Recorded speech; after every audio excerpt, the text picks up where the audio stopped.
Hello, good morning everyone and welcome back to my channel. Eto, nandito tayo sa ating barracks or accommodation. Ayan, konting tour lang.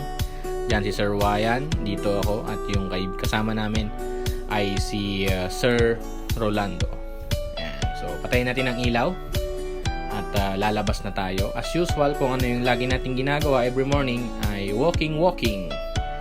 So, let's go. At pupunta tayo syempre sa beach. Titignan natin kung gaano kalayo ang beach mula dito sa ating accommodation. Syempre, we are here at Station 3 ng Boracay. So, ito yung konting silip sa aming accommodation. Ayan, diyan kami nagsasambay, naglalaba. At ito, second floor tayo. Ayan, at nabulol tayo, Bisaya Manoy. So, ayan, baba na tayo. At lakad na tayo papunta sa beach. Dito sa baba ay may mga nakatira din, yung mga managers natin. Yan, ito yung way papunta sa labas. Medyo maliit lang, pagpasensyahan nyo na. At medyo masikip at may mga construction din. Okay, dito sa ating kanan ay merong bagong bukas na karinderya or eatery.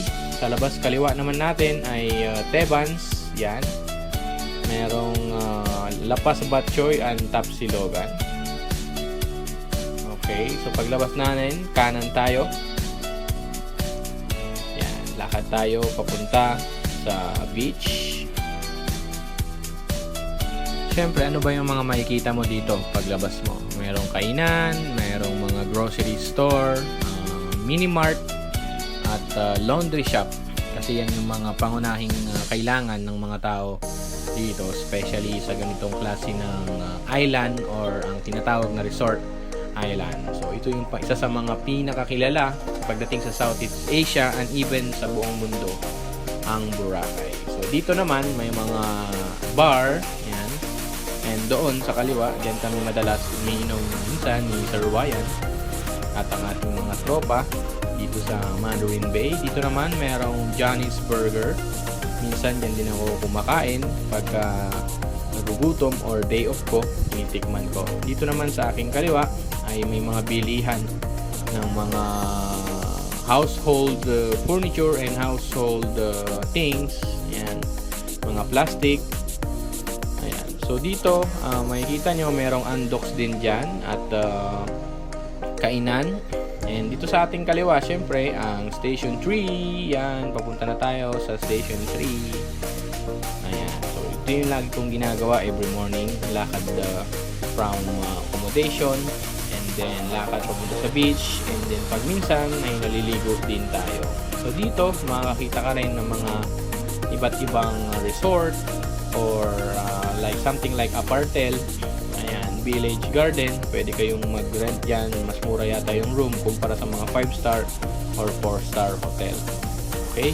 So dito, ang pangunahing transportation nila, walang iba kundi ang e-trike. Yung nakikita nyo, merong kulay green, merong kulay blue, and iba pa. This is Sanctuary Cafe. Yan. Kung gusto nyo ng medyo nature lover na coffee shop, pwede kayong pumunta dyan. So malapit na tayo sa ating pupuntahan ang Station 3 Beach Entrance. Ayan, nakakasalubong tayo na galing sa mga resort. Ayan, Village Garden, alam ko mura lang dyan. Kung gusto nyo mag-inquire, you can search through Google or Facebook.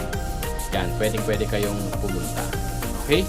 So dito ay malapit-lapit na tayo sa beach. Tanaw na tanaw ko na. Ito ang The Paragon Suites Boracay. Pwede din kayong mag-inquire dyan kung gusto nyo ng medyo mura or medyo budget meal na accommodation. And kung gusto nyo mag-dive dito sa Wick Squid Divers, scuba diving, pwede kayo din mag-inquire dyan. Marami kayong mga activities na pwedeng gawin dito sa Boracay. So ito yung pinakamaganda na part. Yung beach mismo ay katabi ng, ayan, 7-Eleven. Kita nyo guys, may 7-Eleven sa harapan mismo ng beach. Yan, dyan ako bumibili ng coffee or hot chocolate every morning. So, magandang maligo every morning kasi parang vitamins din yon. At kung may mga sakit kayong nararamdaman, pwede kayong maglublog. Ayan, habang hindi pa ganun kainit yung araw. So, eto. Yan, tignan nyo, may mga naliligo na at from left to right, yan, may mga bangka rin. So I think it's the best way to exercise and walking every morning. So hanggang dito na lang muna ang ating video guys. Yan, kung gusto niyo pumasyal dito and bisitahin nyo lang syempre ang channel natin, and thank you so much for everything. Peace out yo.